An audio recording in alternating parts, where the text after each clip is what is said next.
You're watching Money9's Daily Market Dose Corporate Central, a new show on the block to give you the everyday pulse of the corporate world. Right from all the big headlines to tracking all the fluctuations in the market, all is put right in front of you. But first, over to what took place in the corporate world today. Another company in the airline sector is on the verge of collapsing. The Voda-Idea Group's airline Go First has filed for bankruptcy in NCLT. It is facing losses and the possibility of default has also increased. 28 aircrafts of the company have been grounded due to engine problem. This is over half of the total fleet. Go First had a debt of 6,512 crore rupees at the end of April. The company has cancelled all its flights till May 5th. The aviation regulator DGCA has issued a show-cause notice for cancelling the flights. Lenders to Go First have sent a notice for seizure of a company's aircraft. The case will be heard in NCLT on May 4th. On Wednesday, along with the banks lending to the company, Bombay Burma's stock fell by 6%. Bombay Burma has a 32.61% stake in Go First. Apart from this, Central Bank of India has an exposure of 1,562 crore rupees, Bank of Baroda 1,430 crore rupees and IDBI Bank 58.6 crore rupees. The shares of these three banks closed down about 2 to 5% on Wednesday. Also, there's another aspect of bankruptcy of Go First that it will benefit other airline companies like SpiceJet, Indigo, and there may be an increase in their airfares. Brokers are very bullish on Indigo stock. BOFA stays on buy with a target of 2,700 rupees, while CS maintains outperform with a target of 2,450 rupees. Indigo shares today hit a 52-week high of 2,236.95 rupees, touching heights and closed with a strength of 4.77%.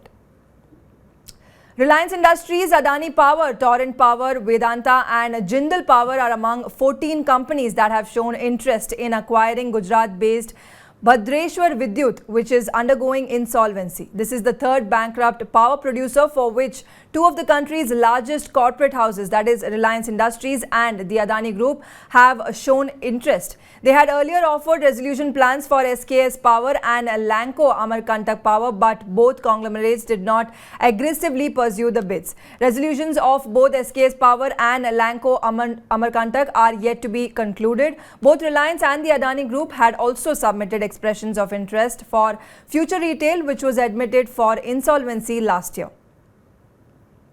The Adani Group is believed to have got an extension of 12 to 18 months for the repayment of the bank loans taken by it to fund its acquisition of ACC and Ambuja Cements, which it acquired last year for $6.5 billion. Around August to September last year, the company had borrowed $5.25 billion from 14 global banks to finance the acquisition of the two cement companies by buying out Holcim's stake. The bulk of the loans, amounting close to $4 billion, had a repayment period of 18 to 24 months and were due in 2024. Sources indicated that repayments were now due in 2025-26. A shorter tenure component of $1.45 billion were bridge loans. They have been repaid in three tranches, which is $750 million earlier, $500 million in March, and more recently $200 million as a prepayment. Indiabulls Housing Finance, in an exchange filing, has informed that it has divested its entire stake in mutual fund business being carried out by Indiabulls Asset Management Company and Indiabulls Trustee Company to Next Billion Technology Private Limited, which is a part of the Grow Group. This is at an aggregate purchase consideration of 175.62 crore rupees. The company has received all necessary approvals in relation to the transaction, and the closing date for this transaction is May 3rd, 2023.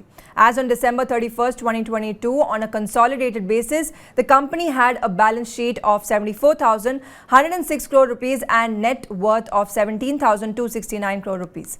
The company's net gearing was at 2.3 times with capital adequacy of 33.8%. The stock was trading about 2% higher on the exchanges at 10 a.m. on Wednesday. Auto parts maker Minda Corporation on May 2nd sought the Competition Commission of India's approval to buy 24.5% stake in the rival Precol according to a regulatory filing. Minda had in February bought a 15.7% stake in Precol for 400 crore rupees in a surprise move that had triggered a confrontation with the promoter group of the target company led by Managing Director Vikram Mohan. In its February report, rating agency CRISIL had said that it does not anticipate any major impact on the account of Minda's minority stake acquisition in Precol in the near term, as the management control and majority shareholding of Precol continues to remain with the existing promoters. On February 17th, Minda had acquired 1.91 crore shares or 15.7% of equity in Coimbatore-based auto component manufacturer for 400 crore rupees. As of March 2023, the promoter and the promoter group held 36.53% of the holding on Precol, while public shareholding stood at 63.47%. The NCLAT has set aside the penalty imposed on conglomerate ITC by Fair Trade Regulator CCI for not notifying the acquisition of brands Savalon and Shower to Shower in 2017. ITC had acquired the brands from Johnson & Johnson. The Competition Commission of India had on December 11, 2017 imposed a fine of 5 lakh rupees on ITC for alleged failure to give a notice under the Competition Act. NCLAT has reversed the penalty imposed on ITC by the CCI. In its judgment, the NCLAT set aside the penalty as the deal amount of 68.37 crore rupees fell outside CCI's purview. Bharti Airtel on May 2nd announced the merger of operations of Bharti Airtel Lanka with Dialog, a subsidiary of Malaysian multinational telecommunications conglomerate Axiata Group Berhad. Bharti Airtel Lanka is a wholly owned subsidiary of Bharti Airtel, which began commercial operations in Sri Lanka in 2009.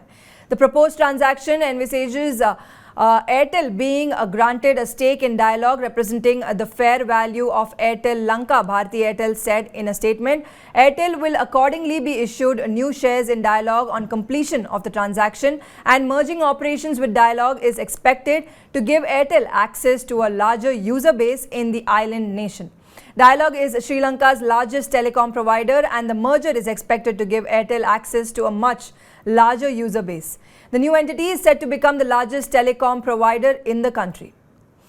Godrej Consumer Products on Tuesday said that it was looking to raise up to 5,000 crore rupees via non-convertible debentures. The move comes within days of the company announcing that it would acquire the FMCG business of the Raymond Consumer Care, a subsidiary of Raymond, in an all-cash deal of 2,825 crore rupees.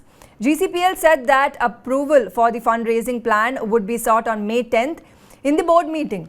The company will also declare its financial results for the quarter ended March 31st, 2023 on the same day.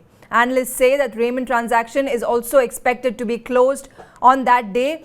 GCPL shares ended up 1.82% on the BSE on Tuesday at 922.7 rupees a piece. Last week, the company's shares had fallen for 2 consecutive days after the announcement of the deal on April 27th.